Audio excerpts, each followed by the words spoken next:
আসসালামু আলাইকুম বন্ধুরা, কেমন আছেন সবাই? আশা করি ভালোই আছেন।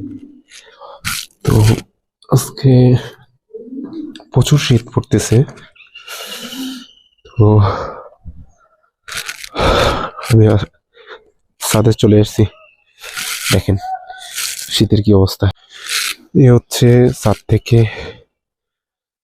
মানে শীতের যে কুয়াশা, ওইটার ভিউ দেখতে পাচ্ছেন। প্রচুর কুয়াশা পড়তেছে আর ঠান্ডাটা যেমন আছে তার সাথে।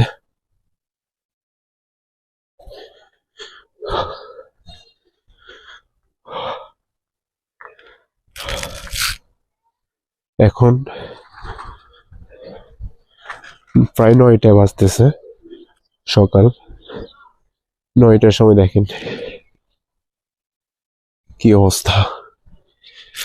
ঠিক আছে, আমি আর একটু উপরে যাচ্ছি, একদম টপ ফ্লোরে। ওইখান থেকে ভিউটা আরো সুন্দর আসবে, সকালবেলার ভিউ কুয়াশার। দেখতেছেন আপনার ভিডিওতে কেমন দেখতেছেন জানি না, তবে মানে বৃষ্টির মতো পড়তেছে। বৃষ্টির মতো গায়ের মধ্যে পড়তেছে কুয়াশার গুলো। দেখেন এই টাওয়ারটা অনেক কাছে, এরপরেও কুয়াশার জন্য তেমন দেয়া যাইতেছে না, দেখা যাচ্ছে না। এইটা হচ্ছে আমাদের আমাদের মানে বাড়ির পাশেই ওয়াসার পানি সাপ্লাইয়ের জন্য যে টাঙ্কিগুলো হয়, ওইগুলো তৈরি হয়েছে। আর এ হচ্ছে মাছের আড়ত। এখানে পাইকারিতে মাছ বিক্রি করা হয়।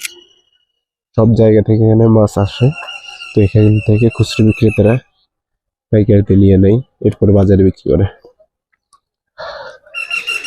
একদম পাশে। এরপরে দেখা যায় কুয়াশার জন্য তেমনটা ক্লিয়ার আসতেছে না।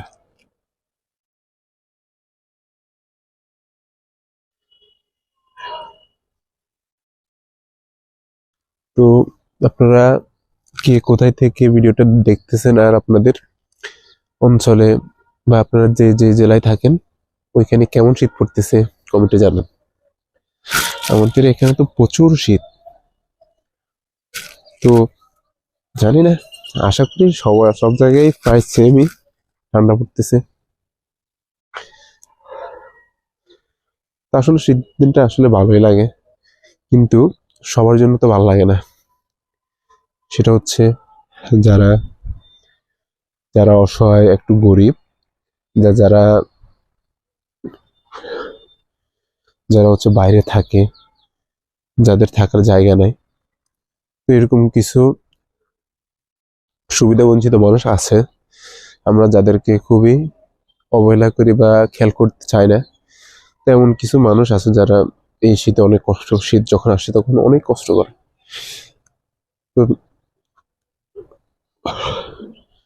তো আমি একটা বিষয় মানে সবার উদ্দেশ্যে বলতেছি, প্লিজ সবাই এই বিষয়টা একটু খেয়াল করেন।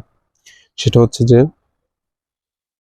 শীত যখন আসে তখন আমরা সবাই সবার জন্য সবাই রেডি হই, প্রস্তুত হই যে শীতে কেমন পোশাক কিনবো বা শীতের জন্য নিজেকে কিভাবে সাজাবো বা নিজের জন্য কি পোশাক কিনতে হবে, কিভাবে থাকতে হবে। যেমন আমি দেখেন, আমি জ্যাকেট পরতেছি, এমন শীত মানে এত বেশি পড়তেছে, আমি 3টা গায়ে দিছি। তো দেখেন যারা মানে গরিব আছে বা আর্থিকভাবে দুর্বল আছে, রাস্তার পাশে থাকে বা সমাজের সুবিধা বঞ্চিত, অবহেলিত সমাজের, তো আমরা যদি একটু ওদের প্রতি খেয়াল করি, মোটামুটি নিজের সামর্থ্য অনুযায়ী, ধরেন আমার যদি একজনকে একটা জিনিস দেওয়ার সামর্থ্য থাকে, যে একটা আমি সোয়েটার দিলাম, গরম জামা দিলাম, তো এরকম প্রত্যেকটা মানুষ যদি পার্সোনালি একজনকে হেল্প করে এভাবে, তো মোটামুটি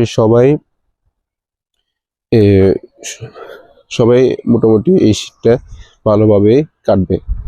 যারা মানে সামর্থ্যের বাইরে নিজের জন্য একটা গরম জামা কিনা, তা আমরা আসলে সবার প্রতি রিকোয়েস্ট করবো যে আমরা যারা আর্থিকভাবে মোটামুটি স্বাবলম্বী আছি, নিজেদের পার্সোনাল ভাবে একজন মানুষকে মানে যতটুকু সম্ভব, একজন হইলে একজন, যদি আপনারা সমর্থ 2-3 জনকে দেওয়ার মতো থাকে তো 2-3 জনকে দেন। মোটামুটি আল্লাহ তাআলার কাছে ভালো একটা প্রতিদান পাবেন এর জন্য। আসলে চেষ্টা করুন সবাই, কারণ আমরা যদি ওদের প্রতি খেয়াল না করি বা ওদেরকে না দেখি, যেমন আমরা যদি ওদের জন্য ওদের দিকে না থাকে তাহলে কে তাকাবে ভাই? তো দেখতে আসলে প্রচুর শীত পড়তেছে, আমরা হয়তো বাসার মধ্যে আছি বা বুঝতেছি না। যেমন আমি তিনটা গায়ে দেওয়ার পরেও এই হাত দিয়ে যেন ক্যামেরা ধরছি, হাতটা বড় হয়ে যেতেছে। আসলে এই জিনিসটা ভাবলে খারাপ লাগে যে আমি তো আমার জায়গায় ভালো আছি, যারা যারা আর্থিকভাবে দুর্বল বা যারা মোটামুটি মানে বাইরে থাকে, তাদের কেমন লাগতেছে বা তাদের কেমন কষ্ট হইতেছে। তো এই রিকোয়েস্টটা সবার প্রতি থাকলো, প্লিজ সবাই এই জিনিসটা একটু খেয়াল করবেন। মানে আপনার যতটুকু সময়ের সামর্থ্য আছে, যতটুকু দেওয়ার আর্থিকভাবে আছে, তো প্লিজ করুন। তো সবাই ভালো থাকেন, সুস্থ থাকেন। আসলে এটা একটা আনন্দ যে একজনকে একটা জিনিস দেওয়া, একটা ভালো কাজ করে, এটা একটা আনন্দ। তো এই আনন্দটা উপভোগ করুন এই শীতে, একটা মানুষকে সাহায্য করার ক্ষেত্রে, সাহায্য করার মাধ্যমে। শীত আর কয়দিন আছে জানি না, তবে প্রত্যেকটা দিন প্রত্যেকটা মানুষের কাছে কষ্টকর। যারা মানে শীতের জন্য পোশাক কিনতে পারতেছে না বা শীতের জন্য কোনো কিছু নাই, তাদের জন্য প্রত্যেকটা মুহূর্তে কষ্টকর শীতে। তো সবাই এই ভিডিওটা শেয়ার করুন, আরেকজনকে দেখার সুযোগ করে দেন, যাতে সেও এই ভিডিওটা দেখে অনুপ্রাণিত হয়, মানে কিছু মানুষকে হেল্প করার জন্য। তো সবাই ভালো থাকেন, সুস্থ থাকেন, দোয়া করবেন আমার জন্য। আল্লাহ হাফেজ।